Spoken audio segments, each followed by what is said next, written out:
in the world. If there are no people there to watch it, it becomes nothing. Johnson. And a goal by Johnson. That makes it 2 by him. We were magnificent. Magnificent. Larsen. Oh, he's in. Henrik Larsen. That is sensational. Nakamura. The game is over. The Rebels have won. He's done it! Jarvis put it in, and without a doubt, the European Cup is on its way. We'll never stop.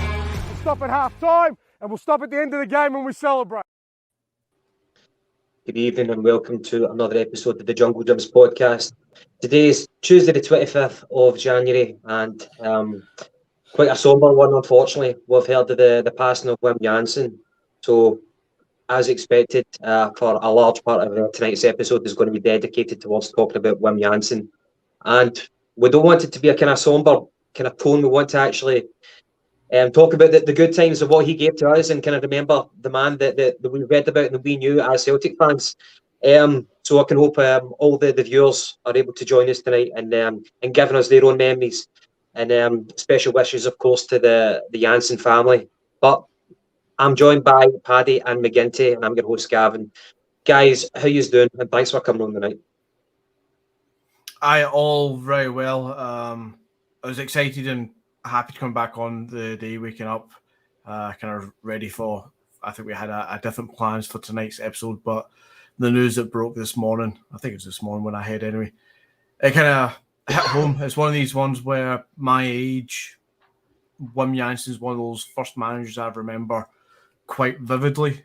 Remember that season. I remember how he influenced games. So it's one of those ones where you realise people who you grew up idolising in some ways, it's starting to hit home. So for me, it has been quite a hard-hitting moment, this one, hearing about Wim passing. 100%, mate. Paddy.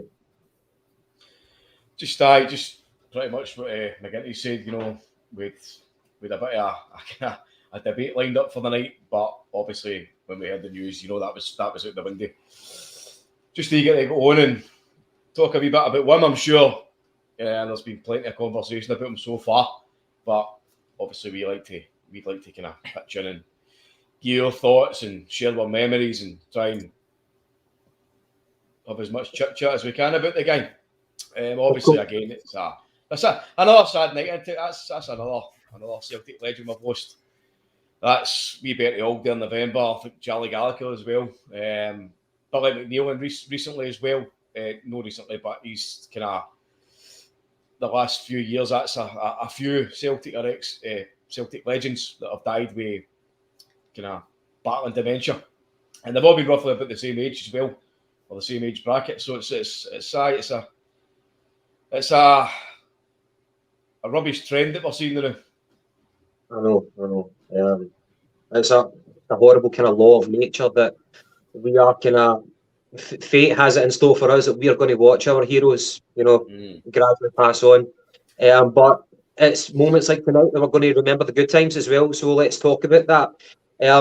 For people of our generation and older, of course, you'll be well aware of Wim Jansen, what he did as a player and as a manager. And for the younger generation who might have only kind of had that awareness when Martin O'Neill came to the fore, we hope that we can do the man a wee bit of justice and educate you guys without sounding too patronising. But Wim Jansen, of course, the main thing that he did for Celtic was he stopped the 10 in a row. Rangers had obviously equalled the 9 in a row, which our Lisbon Lions had done back in the 70s. Rangers went on to equal that in the following season. That was when Wim Jansen was appointed. He won the league, he won the CIS Cup as well. And he made his mark as well as a player. So we actually had a relationship with Wim Jansen as an opponent. This was back in 1970. It was one of the most disappointing nights in Celtic's illustrious history. And he was playing for Feyenoord, where they beat Celtic 2-1. I think that was in the San Siro. And so Wim Jansen, make no mistake, Wim Jansen was a proper player. He was a European Cup winner for Feyenoord, and he played in 2 World Cup finals for Holland. both on the losing side on both occasions. I think they lost to West Germany, and they also lost to Argentina as well. But this man was a proper player. So although we are hurting, we know that and our counterparts in Holland and the Feyenoord fans, they'll be hurting as well. Just to kind of, from my own perspective, before I hand it back to you guys, just to kind of tell you my understanding of the background whenever Wim Jansen joined Celtic. So this was about 3 years after, like the mid-90s,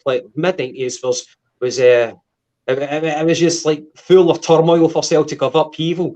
And I'm sure that this top here will be a symbol of upheaval as well. But whenever Wim Jansen signed for Celtic as the manager, this was about 3 years after the old board had been ousted. That gluttonous, self-serving board had been ousted, and Fergus McCann had taken over.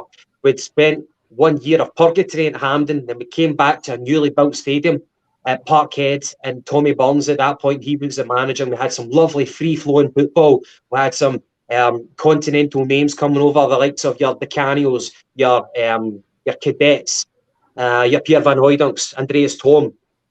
So at that point, it was a kind of high moment, but of course, Rangers still had that dominance. We'd stopped 6 years of an absence of any trophies. We reclaimed the Scottish Cup, but then Rangers again took their foothold in the league, and their dominance was very much asserted. But whenever Fergus McCann appointed Wim Jansen, that was on like the 3rd of July 1997. And Tommy Burns, he'd been sacked. I think the relationship between him and Fergus McCann, the relationship cracked under the pressure of Rangers getting that 9 in a row. So Tommy Burns had left. We then had the controversial appointment of Jock Brown, who was like a sports lawyer and also a broadcaster. And even his sporting allegiances were rather questioned whenever he was appointed as the director of football. So Fergus McCann at that moment was taking a continental approach, a continental model for Celtic. Didn't last very long with Doc Brown, as we all know.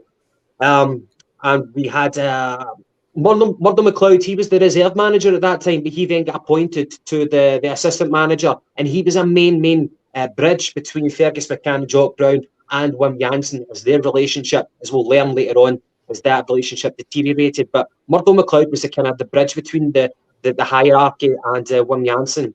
And I think Davy Hay, our Celtic legend, he was the chief scout at the time. Mm-hmm. But so that was a kind of background. And the fans, after losing the likes of Tommy Burns, we then lost, of course, Pierre Van Hooijdonk. We lost Di Canio, and we lost our captain as well. Paul McStay had to retire prematurely because of an ankle injury. So the morale was down, which was like a constant theme in the 90s. But then this new man came in, a guy with the permed hair. So, Paddy, do you want to take it away? What was your first impressions whenever you saw Wim Jansen being appointed? Well, me being a wee guy at the time, Gav, the first thing I recognised was his hair. You know, it was ridiculous. Like we're anything to talk about when it comes. No, I know, but obviously when you're a wee guy, like you watch football and you see some things, but you see, I didn't really kind of take into account his history and where he'd been before being a young man. But obviously, when I've read back in it over the years, it's an incredible experience that he had. But you think about what happened at the time, Gav. You know, we lost Tommy Burns because he was sacked by Fergus McCann because of the breakdown and whatnot. And then there's the malaise of the media. You know, names flying in left, right, and centre. Who's going to be the next manager? Bobby Robson, was he with him? I think he was, Gav. I'd need to double check that one, but that rings a bell.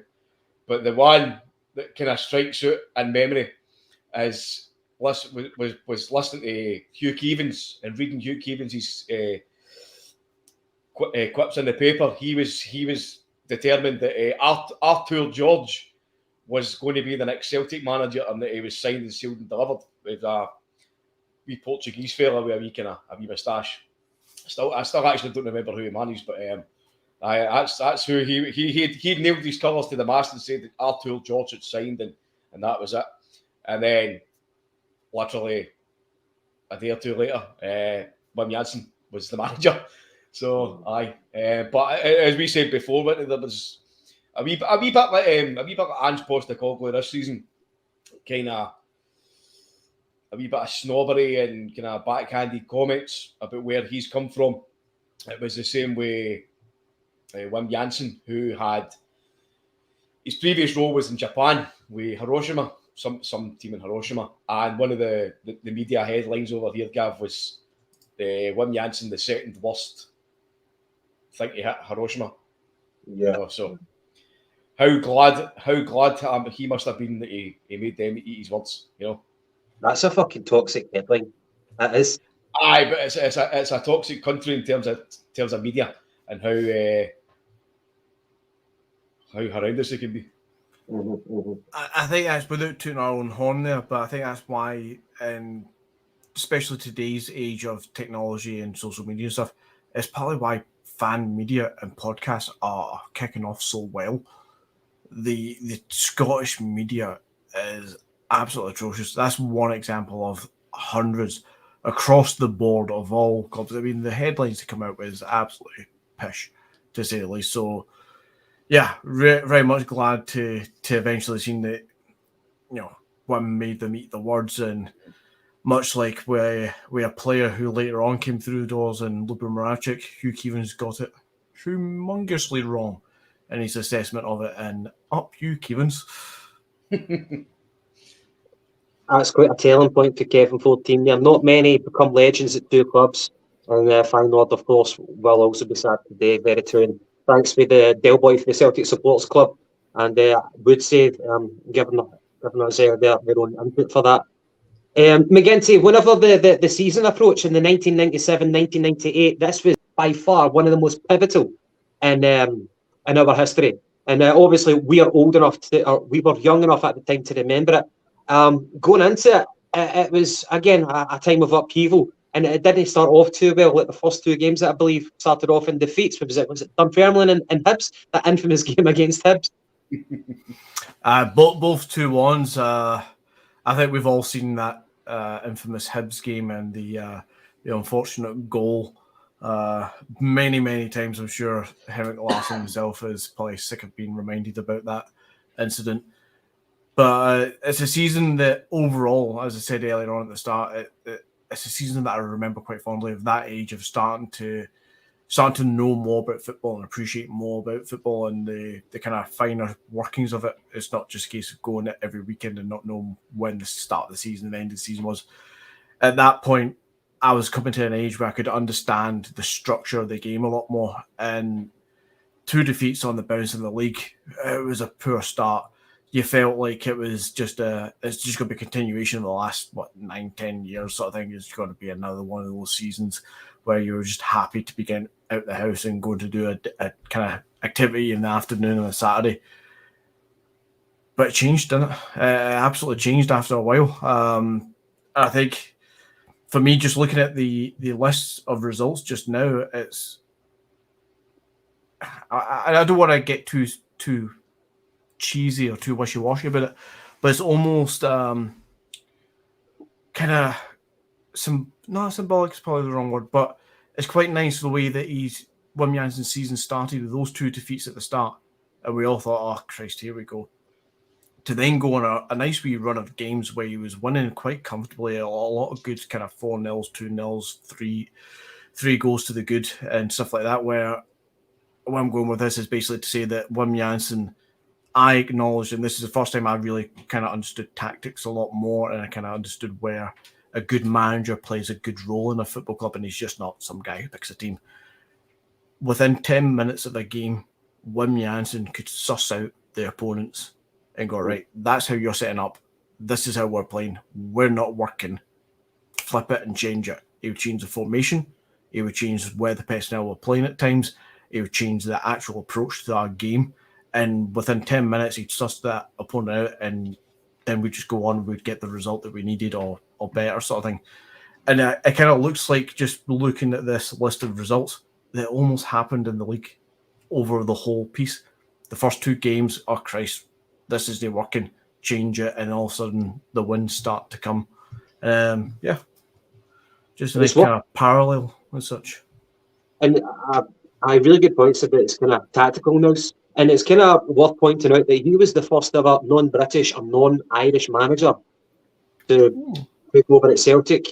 And he probably... He was also the first non-ex or current Celtic player to become a manager.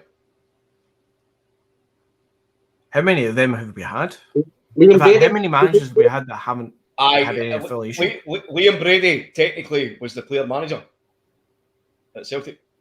That was his club. So technically he played for Celtic. You know what I mean, buddies? But he was basically the first non-affiliated person with Celtic to manage Celtic. Mm-hmm.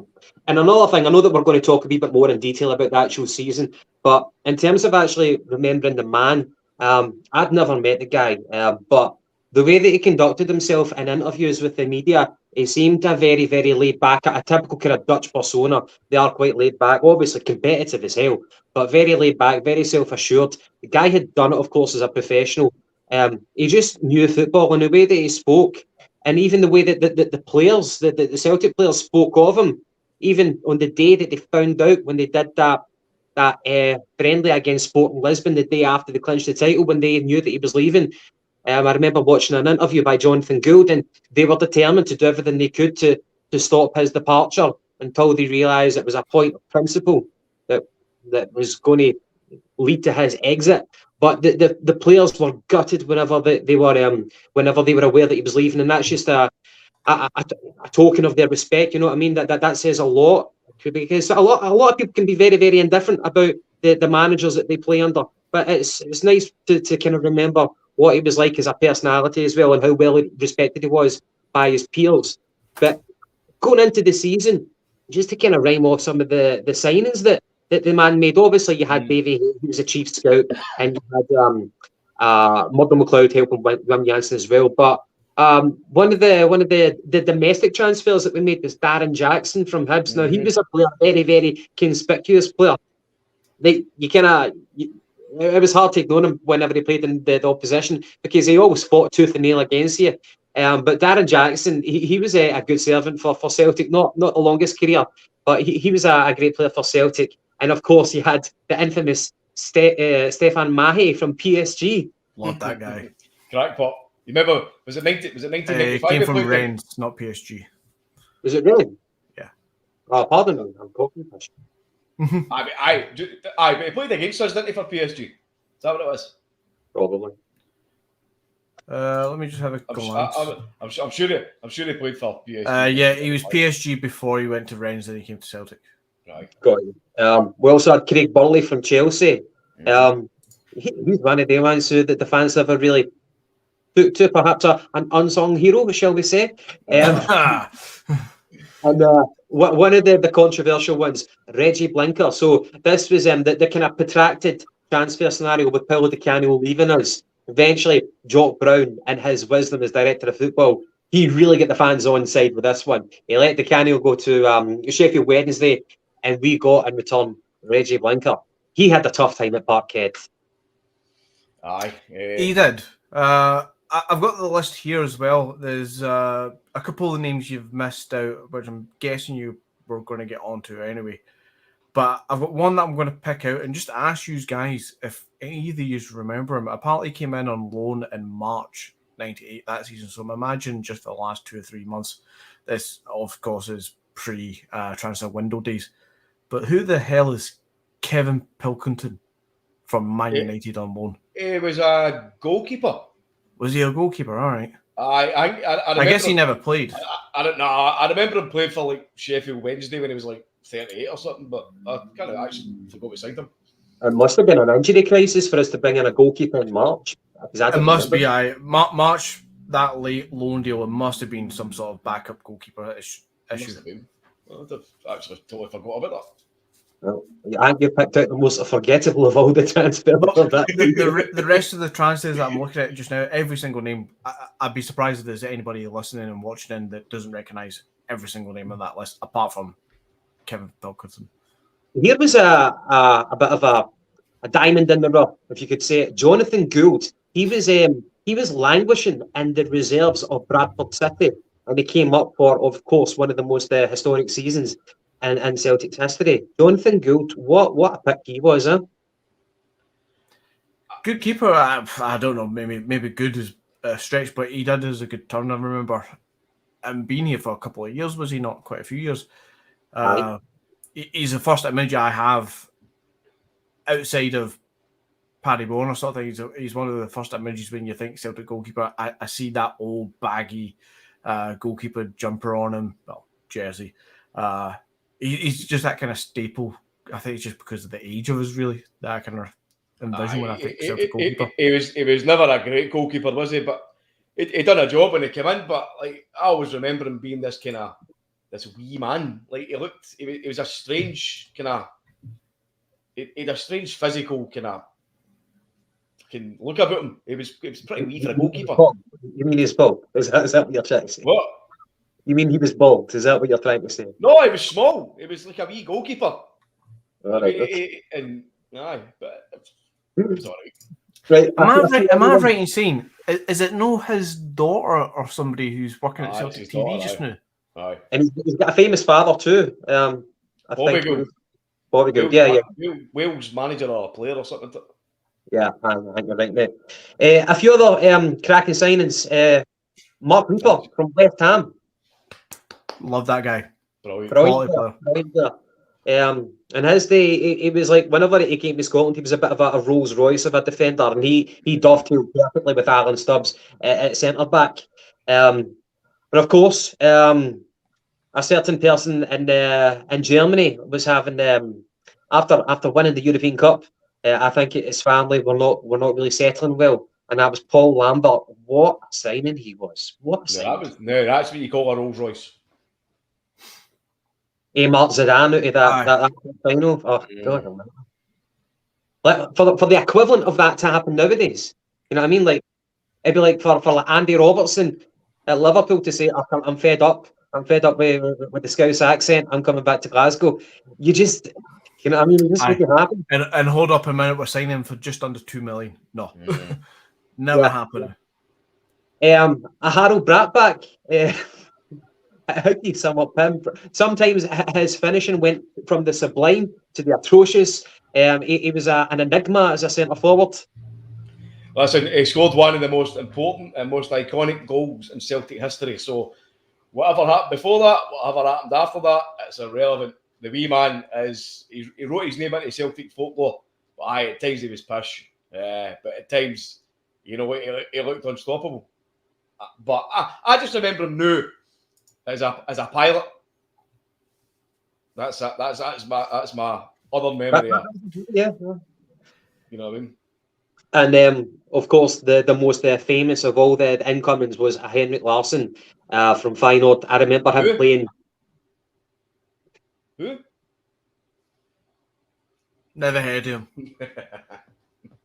I remember watching him play for Sweden in the 1994 World Cup in USA, and his blonde dreadlocks were unmistakable. I just thought he looks an interesting player. And then I remember the pictures on the tabloid of him coming through the Glasgow airport, and I'm like, "Oh, yeah, dancer." I'm like, "What is that? About 750,000 or something?" That's absolute peanuts. We'll take him. Who would have thought, like, with those names all kind of brought together? Obviously, you've got your Lambert, probably the most famous of them all. But who would have thought those names under the guidance of Wim Jansen would actually bring back the title for Celtic after a decade of negativity? Gav, you forgot one. Who? Has he? Enrico Annoni. Did he not play under the Cano with the Cano in the previous season? No. Annoni wasn't that season, no. I think it was the previous. But Annoni still played with us for that season. But I think he was under Tommy Burns. Oh, was he? My apologies. He was just an absolute crackpot, wasn't he? Like, he was mental. He came from Roma, didn't he? Aye. He used to wear a green boot and a white boot, didn't he? Right. I remember going to Ibrox for the CIS Cup final. It was against Dundee United. So this was like 2 years after, roughly about 2 years after our Scottish Cup success against Airdrie. So 3-0 against Dundee United. And I think the scorers were Mark Reaper, Craig Burley, and Henrik Larsen. I think Henrik Larsen's was like a shot from outside the box that took a deflection. But that was fantastic, because for me, I'd been to the Coca-Cola Cup final where we lost in penalties to Wraith Rovers.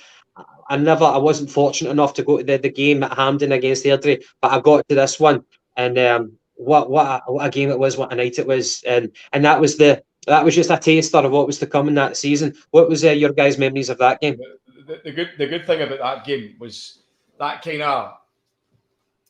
of set us up for the rest of the season, because at that time, it could have went either or, because I'm sure Rangers will start to get more consistency. But we basically we took the first scalp that season, and it was a massive game, as you say. Three highly important goals against a goalkeeper that I'll never ever forget for the rest of my life, because he looked like a porn star. Steve Dykstra, remember him? Had a big fucking moustache. I would imagine he had a tash like that porn star back then. Aye, absolute push, but big 3 goals against Big Dykstra.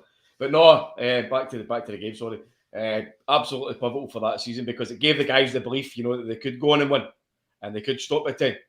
And I think for us it was important as well that later on we'd started to get more confidence, more belief, and then at that point, the other side, fucking Walter Smith, he's announcing that he's basically leaving at the end of the season. So there was a wee bit the rug was pulled out from underneath their feet a wee bit.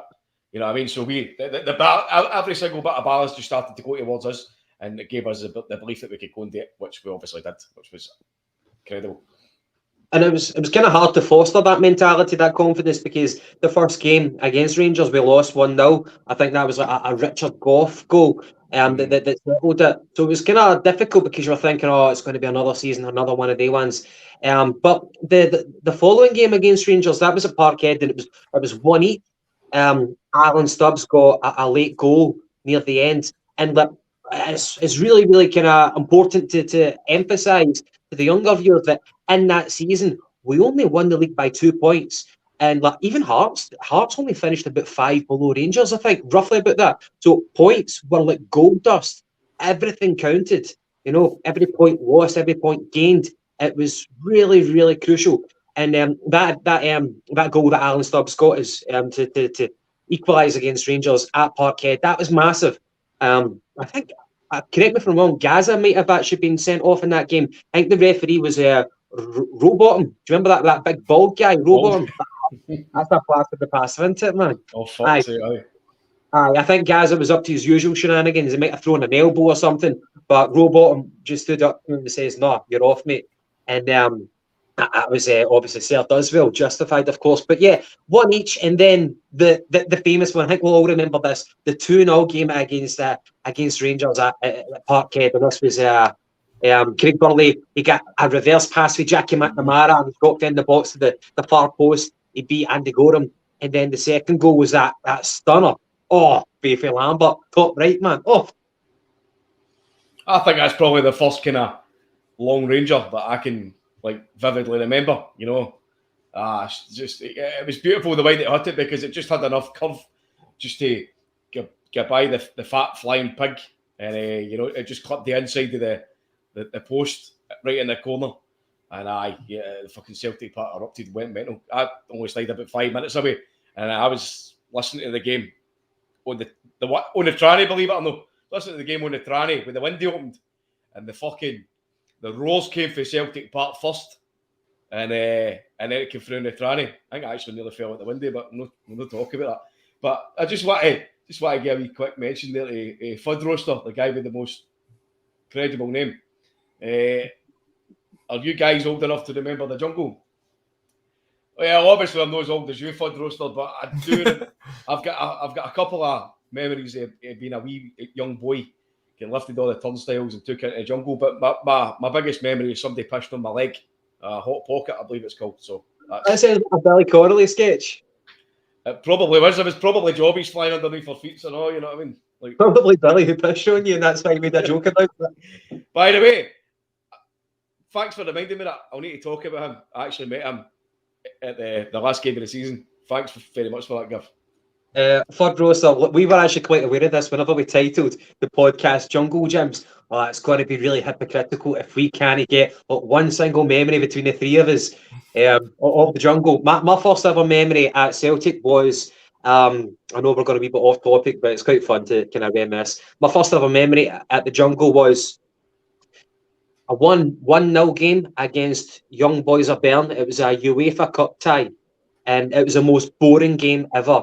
We won through an own goal, and I believe we had an announcer at it, because I remember that, but I read about it afterwards, like years later, and we had an announcer at the stadium, and Rangers had a bad defeat that night, and their result had just been their result had just concluded at half time. So the Parkhead announcer, who liked to kind of get the fans on board, he announced that Rangers had get beaten.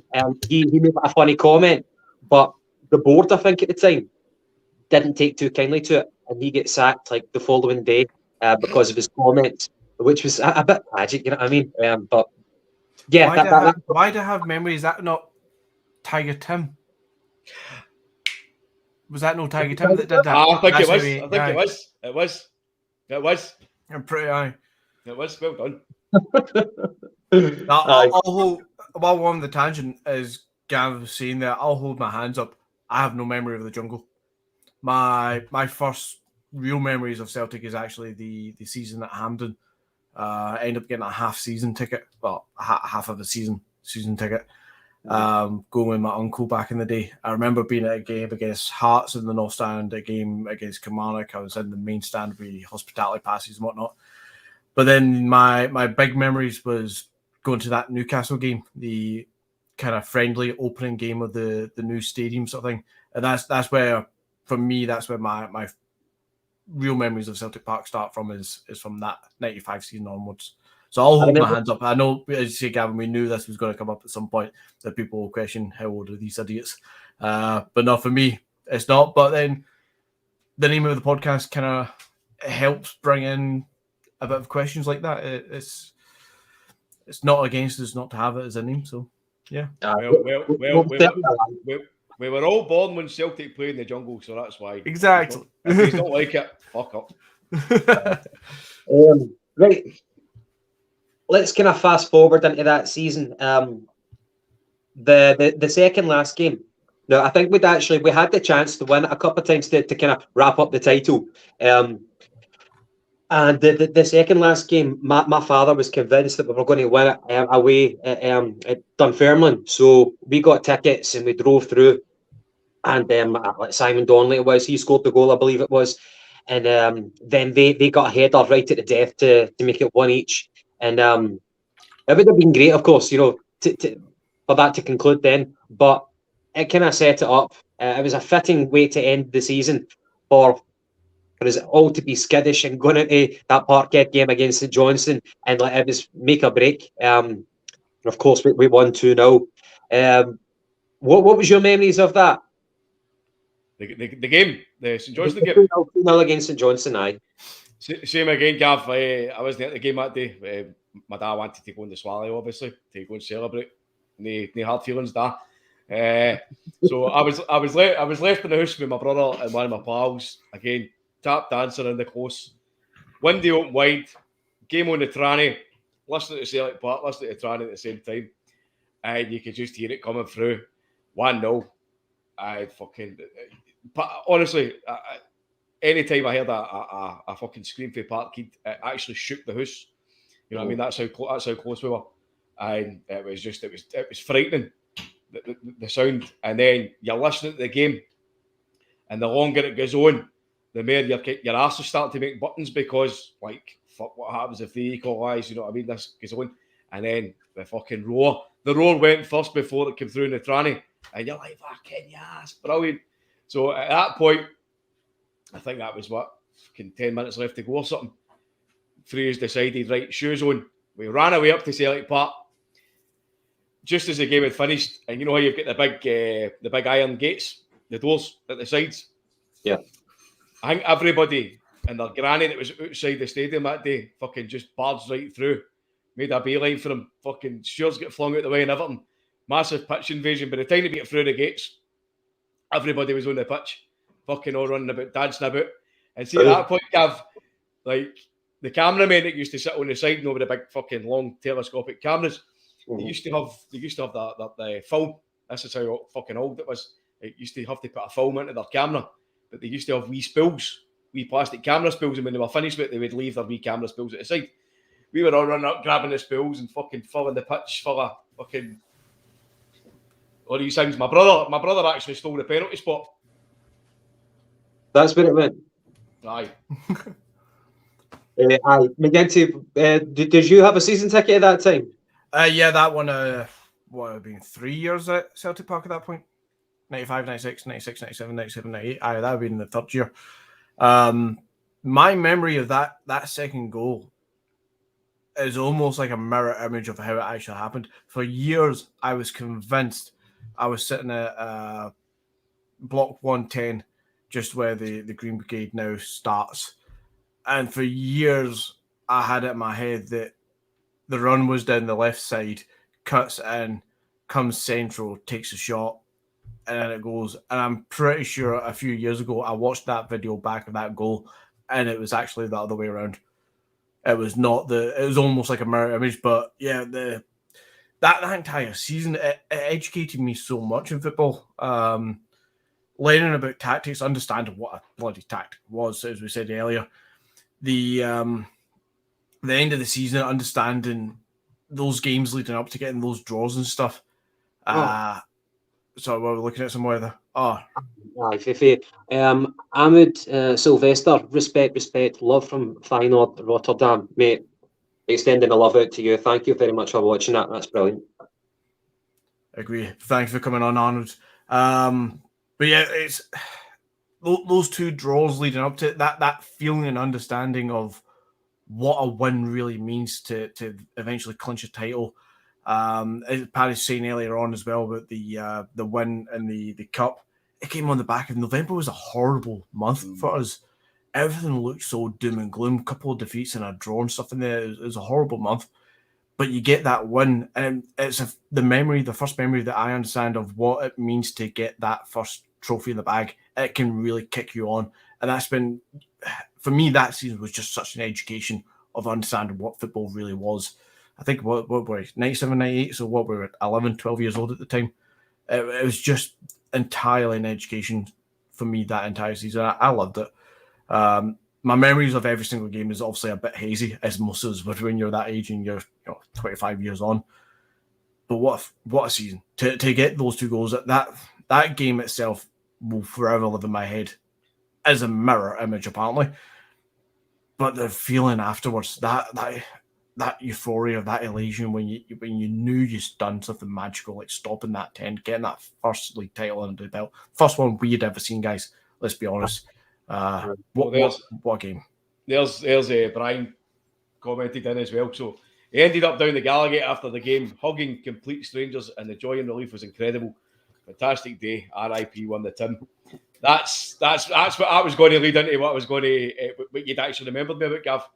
So after we left Celtic Park, there was literally, mate, it was a fucking the Gallagher Road all the way down to the Gallagher, presumably the pubs. Mate, it was chock-a-block. Absolutely. It was a sea of green, white and orange. It was a sea of fucking dancing. It was incredible. And what I remember that day, because we'd actually come back down that way, there was a limo, right? There was a limo, and it was roughly just round about the old Belgrove Hotel, and everybody's fucking running up to this limo, right? And all you see is the smoke coming at this limo. Everybody's like, "Who's that?" And then you hear the voice doing again. Oh, it's Billy Connolly. So I've ran away out of the fucking limo, pushed people out the way, and I'm like, "Oh, Billy," and he's the other big man, right? Swear to God, he's got the feet up in the limo, the fucking glass of champagne, the cigar. Grabs my horn. I put my horn in to shake his horn. I'm fucking only a wee guy at that point. And then big man got hold of mine and shook it. And I swear to God, see to this day, I actually still think he broke a couple of bones in my horn. That's so much I grasped it. But it was great. It was great to see somebody like that on that day. Do you know what I mean? Just like Like a proper celebrity just sitting chilling out, fucking celebrating cigar out. Absolutely brilliant. See if that's the way that's a brilliant story. See if that's the way that Billy Connolly was celebrating. I wonder what Rod Stewart was doing that day. That'd be interesting too. He was probably fucking shaking his hips in front of a mirror or something, throwing money at himself. Briefly, my memory of the game, I was sitting at 104 in the north. We were like a couple of rows for the front. That's where we sat, and it was my mum who took me to the game that day. And I remember during that entire season, the guy who sat to my left, he was an absolute joker. Like, you know, sitting so close to the front, the heckles that you would hear from the fans to the opposition players were fantastic. And this guy's one-liners were brutal, man. Would put you down in an instant. And he was just so funny. He would have me in stitches for the entire season. But for this one game, because it was so tense, the tension in the air, this guy barely said a word. And that was just kind of telling of the game and how people, even grown men, how they reacted to that atmosphere. But whenever the full-time whistle went and the pitch invasion started, I just turned into my mum and I says, I'll be back with Arnold Schwarzenegger. And I dodged past a steward, ran onto the pitch, and I was celebrating as everybody flooded on. And I actually wormed my way over to Stuart Kerr, who was the reserve goalkeeper for that game. And just jumping up like you know what I mean, like a pig in shit, man. That's how happy I was. Aye. And of course, after the euphoria of that game, the following day we were contracted to play a friendly against Sport Lisbon. I think that might have been a clause of probably the signing of George Cadet a few years prior. Don't know how that still lasted, but pardon me, the rumour was on the day, and news started filtering out that Wim Jansen was going to leave. And Jock Brown and Fergus McCann, they'd actually given a couple of interviews at Celtic Park. This was, I think, the day after. And pardon me, the rumours were that there was a fractured relationship between the hierarchy and with Wim Jansen. And that Wim Jansen, he wanted more money invested to buy better players to strengthen, because that's what you normally do. If you're champions, then you strengthen. You have to move on. You don't stagnate. Whereas with Fergus McCann and Jock Brown, they were coming out with a different line and saying that Wim Jansen wasn't following the club policy of planning for the future. They were accusing him of being a short-term mentality. And they just said that he wasn't, there was a personality clash, that he wasn't fitting in with the club ethos. And that eventually the news broke and Wim Jansen had left, and we're all devastated. But even Jock Brown and Fergus McCann said, well, if he never left, then he would have been pushed, because the relationship had well and truly broken down. And that was a sad thing, because I read in an interview from Wim Jansen that from about February onwards that year, it was Murdo McLeod who was the go-between. Wim Jansen never had another conversation from February onwards with either the sporting director, Jock Brown, or the man himself, Fergus McCann. A very, very sad way to end things. Aye, I think it was pretty common knowledge that Jock Brown, who was the general manager, was his job title. I think he was pretty much an interfering baldy bastard, to put it bluntly. which clearly didn't suit Jansen's kind of model of working. And I think what had happened, Gav, was at that point, you know, Fergus McCann had knew that he'd done enough to save the club, so he was kind of trying to leave other guys to take over the mantle of running the club. I.e., why he brought in Jock Brown as the general manager. God knows why they brought him in, but he's brought in a general manager, and he's tried to rule the club with an iron fist. So as you say quite rightly, like when Celtic have won the league, he's waiting and says, I need kind of upgrades. I need this player. I need this player. I can't remember the names of the players who he was going for, but it's been noted before, right? And it's going to annoy me. But I'm sure there was a couple of Dutch players, kind of stuff like that. And the Jock Brown and McCann line was that he wasn't focusing on the youth development at all. Which, to be fair, he wasn't. He was brought in to do a job. He was brought in to stop the 10, which he did. And as you say, you've stopped the 10. You next want to go and win the league, and you want to do better in Europe, because we'd already went that season by getting kind of nearly humiliated against Timmins Brook or something, whatever you pronounce him. And then 0 Innsbruck. Aye, something like that. Sorry, my apologies. And then we had the back-to-back games against Liverpool. And if it wasn't for that Steve McManaman wonder streak, who's to say what could have happened? But aye, he definitely tried to elevate the team, bring in better players. Dr. Strangelove says that Karl-Heinz Riga was one of the names, and I think he played with Dortmund. Karl-Heinz Riedel might have been. But it was a sad way to go because there wasn't nobody to get the chance to say cheerio, nobody to get the chance to kind of thank him for what he did and come in. And the next thing you knew, Dr. Joe was the manager, who again fairly recently has passed away. I know, which is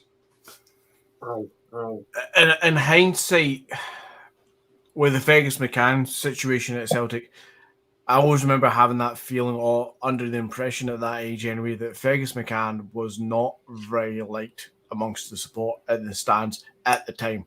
I think that's fairly safe to say. Yeah. But history is so much kinder to Fergus McCann. In hindsight, we all understand what the guy was actually trying to do. And he stuck to his words. He said he was going to come in, he was going to fix Celtic, rebuild a stadium, give us all the modern tech and all the rest of it, and then he was going to take his money back out and leave us on a steady foot. And he did exactly what he said. But if you think back to how things had panned out under his tenure, and this parallels to things that have happened since, as Paddy's alluding to, the ambition to try and push forward, you see that often in the last 20 years or so with Celtic. It's not just a Fergus McCann thing. But at that era with Fergus McCann, I always remember feeling the Wim Jansen leaving was almost similar to the Three Amigos leaving. They wanted a little bit more. They understood their level. They understood where they could be at a higher level, and they understood what their worth was. But Fergus McCann was a very shrewd businessman at the time, and he refused to budge on giving the likes of Di Canio or Pierre bigger wages. He fell out with the players. The players fell out with, not the club per se, but they fell out with obviously the management of the club. And things ended in an unsavoury way. And I always have that same feeling about when Wim left.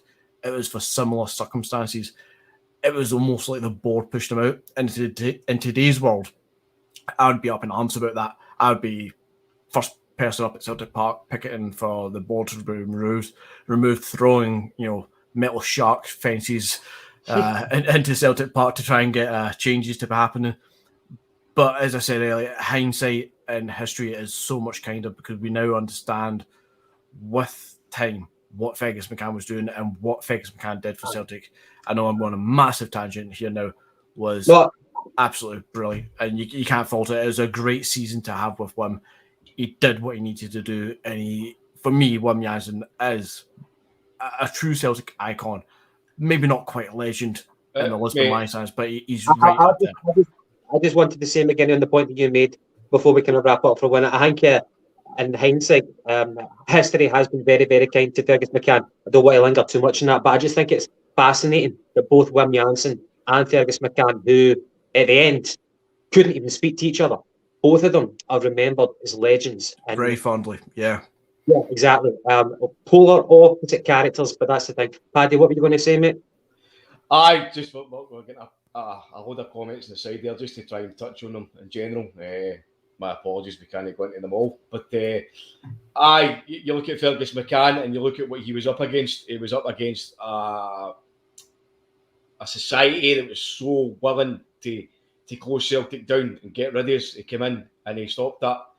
He came in, he brought in Tommy Burns, let him go, try and build his vision. It didn't happen. He got rid of him, which was part and parcel of the reason why he was so hated, because he got rid of a Celtic legend. Then Wim came in, won the league, and they get rid of him again, which is another reason on top of that, which was why he was so disliked. But when you look at everything that he done, looking back at it, he was up against a financially doped Rangers who were still signing players left, right and centre who they absolutely no right to be signing. And they had so much quality. Guys like Brian Laudrup, Marco Negri, Gaza, players like that, you know what I mean? So for what we did in that period to stop that 10 was fundamentally, it was iconic. So for me, Wim Jansen goes down as an absolute legend. Well said. Without even fucking hesitation. Well, we're going to wrap it up with Wim Jansen, and again, just Gav, sorry, my apologies, mate. I meant to touch on this. I know a couple of you guys were asking in the comments section about the smell of the glove. We totally forgot to bring that up. You know, the smell of the glove t-shirt. So, according to Paul Lambert, the rumour at the time why they wore the t-shirts, because it was like a kind of in-house joke. They wore the t-shirts. The rumour at the time why they wore the t-shirts was because one of the Old Firm games, I think it might have been Ibrox, when that other mob won. Apparently, Andy Gorham, when the Celtic players were in the changing room after the game, flung in one of his goalie gloves. He must have had a fucking absolute belter at a game, saving shots left, right, and centre. He's flung one of his goalie gloves into the dressing room, went like that, smell the glove. But according to Paul Lambert, that was a lot of shite. What he says was that they were down in Kilmarnock.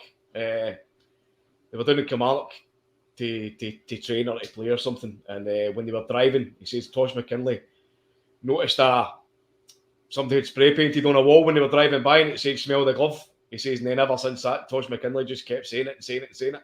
As a wee daft saying, he says, so it was basically just like an in-house kind of joke between all the players. That's why they done it. So sorry, it wasn't a better answer, but it's pretty shite when you actually get the real background story, isn't it? Aye. Well, again, deepest wishes and to the Jansen family, and to our friends in Rotterdam as well. The passing of a legend, and we're going to move on to the Hearts game. We're playing Hearts tomorrow night. But before we do that, we've got a wee segment where if our viewers do actually appreciate this, it might become a wee bit more of a common feature. So it's a kind of on this day sort of thing. So 106 years ago, a former Celtic player, Sandy McMahon, died. And this man, if you know your history, if you were to check the top 10 goal scorers of all time in our illustrious history, you would know that he features joint alongside Patsy Gallagher, because both of them have scored an incredible 200 goals each. But this man, Alexander Sandy McMahon, I think he was nicknamed the Duke, he actually scored those 200 goals in only 261 appearances. And if you look at the top 10 goal scorers, that was the lowest number of games, the lowest number of appearances out of all of his peers within that list, which is an incredible feat. Now, this man, who he might not be well known amongst a lot of Celtic fans, and obviously, as you can tell, I've read up on the guy before talking about this, but he is the only Celtic legend of that list to appear from the 19th century. Now, whenever we talk about this well-trodden path of these era-defining heroes, the likes of your McGrorys, your Patsy Gallaghers, your Jinkies, your Kenny Dow, whoever, Henrik Larsen, this guy was the first to walk down that path. So a massive amount of respect for that guy, and it's only right that we try and remember it. I mean, so on this day, hopefully it becomes a more regular feature, and we remember the past heroes of a bygone era, because it's only by us in the history books reciting these names, then they'll always kind of live on in the memory. And going back to our friend from Holland, a legend for you guys, a legend for us Feyenoord. That makes football great. I will drink my last beer now, and I wish you guys all the best with your beautiful club, mate. Thank you very, very much for that. I think you might probably be our first foreign viewer that we're aware of anyway. So that's another notch in our belt for our podcast. Thank you so much. It means a lot. And best wishes with you, mate. Thank you for that. I think I seen earlier on as well, Gav. The Fud Roaster says he works in Norway, and who was it? Kevin 14. Does he? Aye, sorry, Kevin. I meant to say earlier. Kevin put up a post said that he's a dead ringer for Harold Bratback. At least he was. So, bit of a doppelganger situation.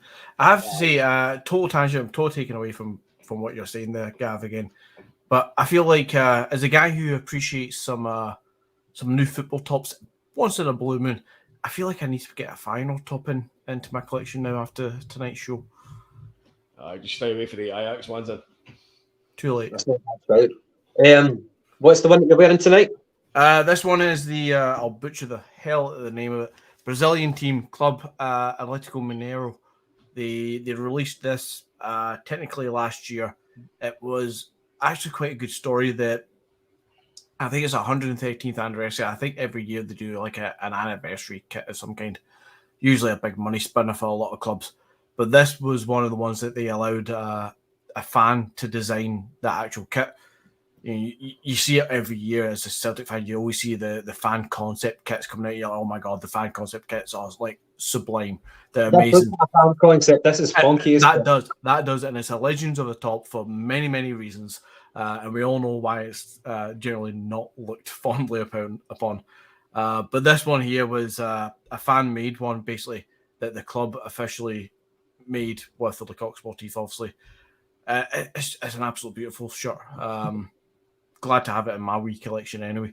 But yeah, I feel like a fine odd one has to be added, especially after tonight. After today, we win passing. Go for it, mate. Definitely do that over at a Holland top. Aye, don't be wearing that fucking Holland top you've got. Say nothing. I did contemplate it, but even now I'm not that daft on a Celtic podcast to wear a Holland top. Right, moving on to the Hearts game. So we're going to do a post-match review after the game, win, lose or draw. But guys, a lot riding on this. So of course, the last time we played Hearts at Tynecastle, that was like the first game of the league. We get beat 2-1. I think Kyogo actually made his debut as a sub. Ralston scored that brilliant goal. But of course, Starfelt made that horrendous challenge, which led to a goal as well. But guys, you know that they're going to bring it. There's no surprises at Tynecastle. So with the news that Callum McGregor's not going to make it, we know that Kyogo's not going to make it. Maeda, I'd imagine, is already in Japan. Our hopes rest a lot on the likes of Giacomakis, the more kind of less celebrated players. So whoever wants to kind of pick up the mantle for this one, what's your expectations and what have you got a rough idea for the lineup? I think the front line is, I feel it's going to be Jota on the left, Abada through the middle and Force on the right. To be honest, I think it's probably the best we can do right now.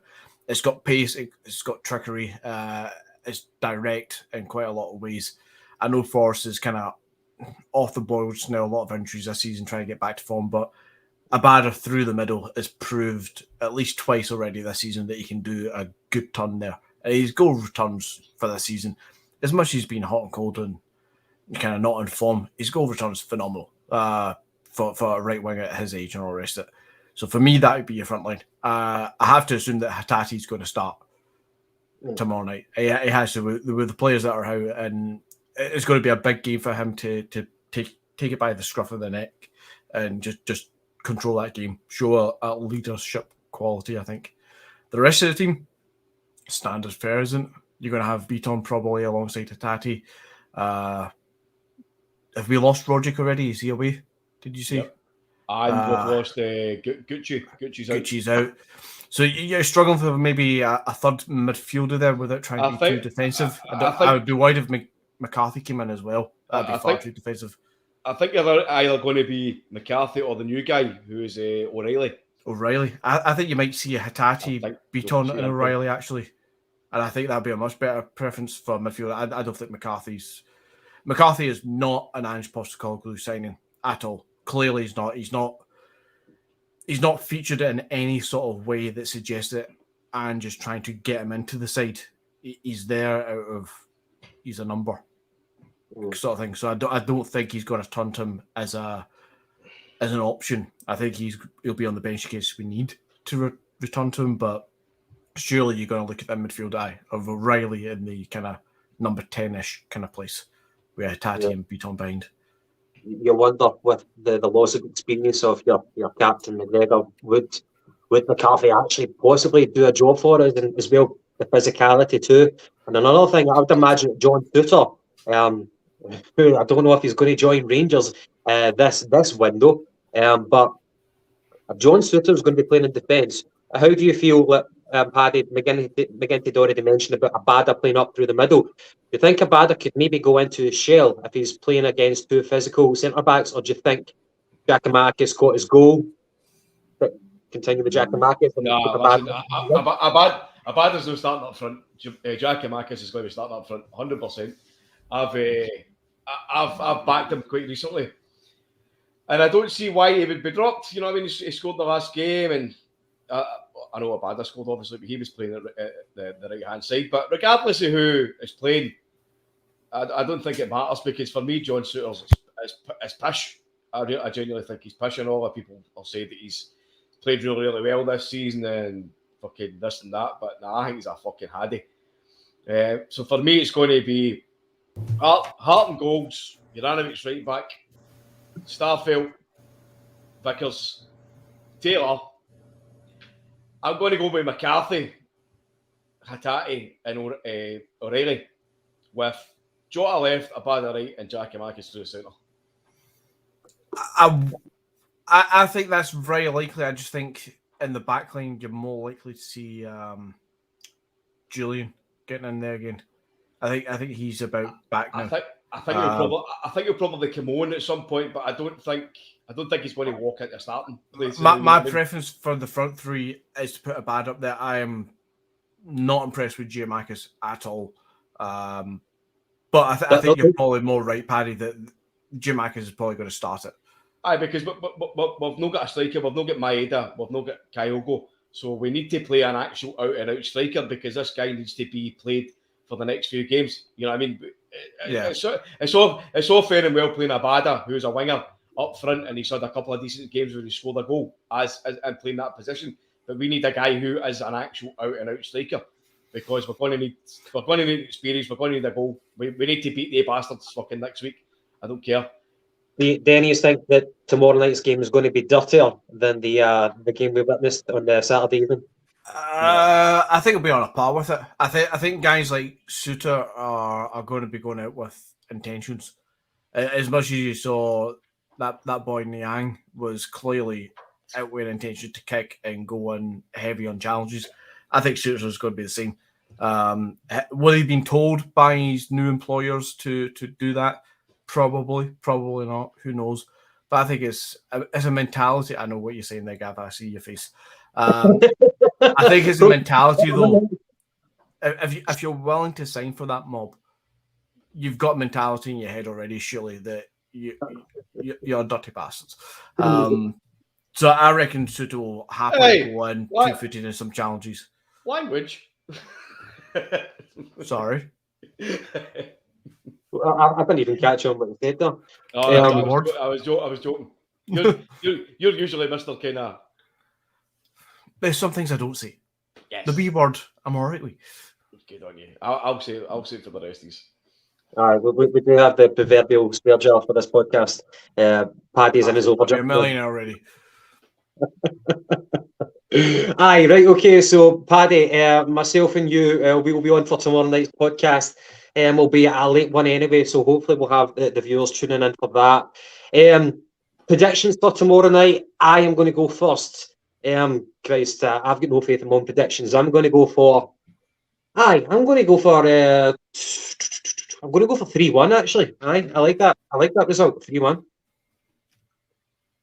Yeah, I'm the same. 3-1 was mine. I don't know if they're going to score first or if it'll go one each. I think it'll be a touchy moment, but eventually I think we'll go out good winners at 3-1 as well. 3-1 and a 3-1. Paddy, what's your thoughts? I'm going to go for 5-2. Oh my God, man. 5-2. That'll be like a 2-hour podcast tomorrow night, man. I'll never get any sleep. 5-2, right?